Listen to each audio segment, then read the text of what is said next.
दोस्तों नमस्कार। दोस्तों मैं विमल शाही आप सभी लोगों का अपने चैनल में स्वागत करता हूं और उम्मीद करता हूं कि आप लोग सब लोग स्वस्थ होंगे एवं मस्त होंगे। सभी राष्ट्रवादियों और सनातनियों से ये निवेदन रहेगा कि आप लोग मेरे चैनल को सब्सक्राइब कर लीजिए और वीडियो को लाइक एवं शेयर भी कीजिए। दोस्तों आज हम लोग बात करेंगे सुप्रीम कोर्ट में जो सुनवाई चल रही है उसके ऊपर बातें करेंगे। जी हाँ दोस्तों, सुप्रीम कोर्ट से भारत की जो प्रेसिडेंट है द्रौपदी मुर्मू, उन्होंने सुप्रीम कोर्ट से 14 सवाल पूछे थे। तो 14 सवाल का जवाब सुप्रीम कोर्ट देने के लिए एक 5 जजेस की बेंच बनाई है, हेडेड बाई सीजीआई गवई, और उसमें सूर्यकांत भी हैं जो नेक्स्ट सीजीआई होंगे। तो ये लोग सुनवाई कर रहे हैं और इन्होंने भारत सरकार का पक्ष भी जानना चाहा है। दोस्तों जब राष्ट्रपति को टाइम फ्रेम में बांधने के लिए आदेश दिया गया था तो वो 2 जजेस की बेंच थी और उनके जब राष्ट्रपति ने सवाल पूछा तो उनका जवाब देने के लिए 5 जजेस की बेंच बनाई गई है, जो कि मुझे लगता है इसकी जरूरत नहीं थी। सीजीआई खुद सोचते हैं कि वो इतने समझदार आदमी हैं, काबिल आदमी हैं, तो वो इंटरनली 5 जजेस की एक बेंच बनाकर 14 सवालों का जवाब दे देना था। लेकिन सुप्रीम कोर्ट ने अकेले ये चीज करना सही नहीं समझा। उन्होंने एक बेंच बनाया और रेगुलर बेसिस पे सुनवाई करके वो सोच रहे हैं कि हम जवाब दें, और इसके लिए उन्होंने केंद्र सरकार से भी अपना रुख साफ करने को कहा। तो केंद्र सरकार के जो वकील हैं तुषार मेहता, वो पहुंच गए हैं सुप्रीम कोर्ट में इसके सुनवाई में। तो दोस्तों मैं अपना बता दे रहा हूं कि हर संवैधानिक संस्था का अपना अपना रोल होता है और एक दूसरे के अधिकार क्षेत्र में अड़ंगा नहीं डालना चाहिए।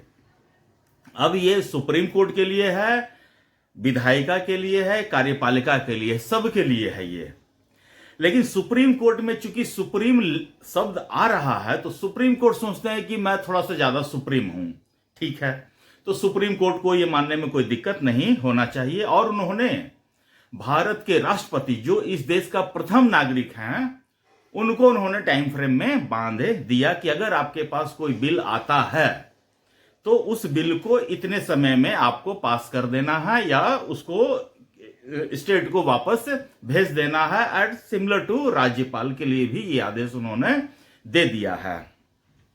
दोस्तों कोई भी चीज टाइम फ्रेम में हो, इसमें किसी को कोई दिक्कत नहीं होना चाहिए, क्योंकि हर चीज एक टाइम फ्रेम में हो तो सबसे ज्यादा अच्छा लगता है।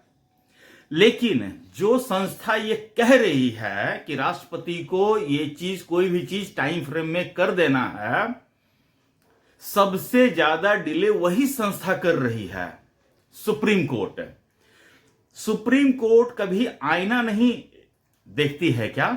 उनके सुप्रीम कोर्ट में आईना नहीं है क्या? उन्हें कभी अपना चेहरा नहीं दिखता है क्या? सुप्रीम कोर्ट में यह नहीं पता है कि सालों साल केस चलते हैं, लोअर कोर्ट में चलते हैं, हाई कोर्ट में चलते हैं, सुप्रीम कोर्ट में चलते हैं, यहां चलते हैं, वहां चलते हैं। मैं एक केस पे कुछ लोगों का राय विचार जान रहा था, तो उस केस का फाइनल फैसला आने में 25 साल लगे। सुप्रीम कोर्ट महोदय ध्यान से सुनिएगा, कान खोल कर सुनिएगा, 25 साल लगे हैं। और जिन लोगों को उस फैसले से बेनिफिट मिलना था उसमें से आधे लोग मर चुके थे। राष्ट्रपति अगर किसी बिल पर साइन नहीं की है 3 महीना, इसमें किसी की जान नहीं गई है। लेकिन आपने जो फैसला डिले किया है, पीढ़ियां की पीढ़ियां बर्बाद होकर रह गई हैं। लेकिन चूंकि आपको आईना है ही नहीं सुप्रीम कोर्ट में, तो अपना चेहरा दिखता ही नहीं है, तो इसलिए आप ये कह रहे हैं कि दूसरों को मतलब कि ये टाइम फ्रेम में काम करना चाहिए। आपने कभी इस देश में जो लंबे समय शासन में रहे हैं, जिस पार्टी में स्वयं सीजीआई के पिता भी उस पार्टी में थे, कभी आपने पूछा कि आप 70 साल से 75 साल से इस देश में शासन किए हैं, 60 साल तो जरूर किए हैं, ये देश पिछड़ा क्यों है? कभी आपने पूछा? क्वेश्चन उठाकर भी अपने पिताजी से ही पूछ लेते, लेकिन आपने नहीं पूछा। आप पता नहीं किसका इंतजार कर रहे हैं कि कोई मुकदमा आएगा तब हम पूछेंगे। राहुल गांधी तो हर दूसरे दिन आपके यहां जाते हैं, उनसे ही पूछ लेते कि तुम्हारी जो खानदानी सीट है अमेठी या राय बरेली, उसमें से सिर्फ तुम्हारे ही वंशजों का मतलब प्रतिनिधित्व रहा है, वहां तुम लोगों ने 70 साल में उसको विकसित क्यों नहीं कर दिया? पूछ लेते कभी। लेकिन आप मिलॉर्ड सेलेक्टिव होकर काम कर रहे हैं। यहीं पर आपकी मंशा जो है गड़बड़ दिखने लगती है। आप एक एक फैसला में 20-20 साल लेते हैं, 25-25 साल लेते हैं। आपको अपने को भी इस टाइम फ्रेम में रखना चाहिए कि हां, हम भी कोई फैसला 3 महीना में निपटा देंगे, लोगों को न्याय मिलना चाहिए विद इन टाइम।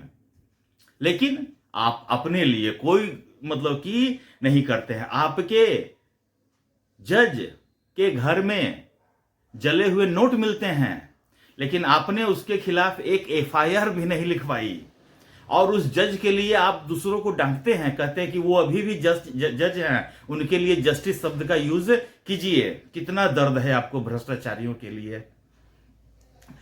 और आप कहते हैं कि हम कमजोर नहीं हैं और हमारे हाथ बंधे हुए नहीं हैं। सुप्रीम कोर्ट महोदय, ऐसा तो नहीं कि आप अभी अभी आपका मतलब कि संगठन आप बने हैं। सुप्रीम कोर्ट 1975 में भी थे, आप थे ना या नहीं थे? उस समय एक प्रधानमंत्री ने आपकी छाती पर बैठकर इस देश में इमरजेंसी लगाया था। तब आपके पास शक्ति नहीं था क्या? तब आप कमजोर थे क्या? तब आपकी हाथ बंधे थे क्या? या तब आप हाथ में चूड़ियां पहनकर मुजरा देख रहे थे? इसका भी जवाब दीजिएगा। आपसे राष्ट्रपति ने 14 सवाल पूछे हैं, उसमें से आप कहते हैं कि आप सवाल नंबर 5, सवाल नंबर 14, इनका जवाब हम नहीं देंगे। क्यों नहीं देंगे भाई? आपको देश को जब आप क्लियरिटी कर रहे हैं तो देश में ये क्लियर मैसेज जाना चाहिए कि आप सवाल नंबर 5 जो ये कहता है कि क्या राष्ट्रपति या राज्यपाल जो संविधान की धारा 200 के तहत किसी भी फाइल पर टाइम लेती है, इसमें जब समय निर्धारित नहीं है तो क्या आप उसे आदेश दे सकते हैं? इसका भी जवाब दीजिए ना। आप देश की जनता को गुमराह मतलब कि अंधेरे में क्यों रखना चाहते हैं जो आप इसका जवाब नहीं देंगे? आपका सवाल वाजिब है, आप पूछ रहे हैं ना। सुप्रीम कोर्ट में आपने पूछा तुषार मेहता से कि बिल को टाइम पर पास करने में प्रॉब्लम क्या है? बिल्कुल कोई प्रॉब्लम नहीं है। तो ये सवाल आप पर भी तो उठता है ना कि आप जजमेंट देने में 5-5 साल, 25-25 साल, 40-40 साल समय लगाते हैं। क्यों लगाते हैं? तो कुल मिलाकर मुझे लगता है कि सरकार और सुप्रीम कोर्ट में जो बात ठनी थी आज से 5 महीना पहले, वो अभी भी दरकिनार मतलब कि रिजॉल्व होता हुआ दिख नहीं रहा है।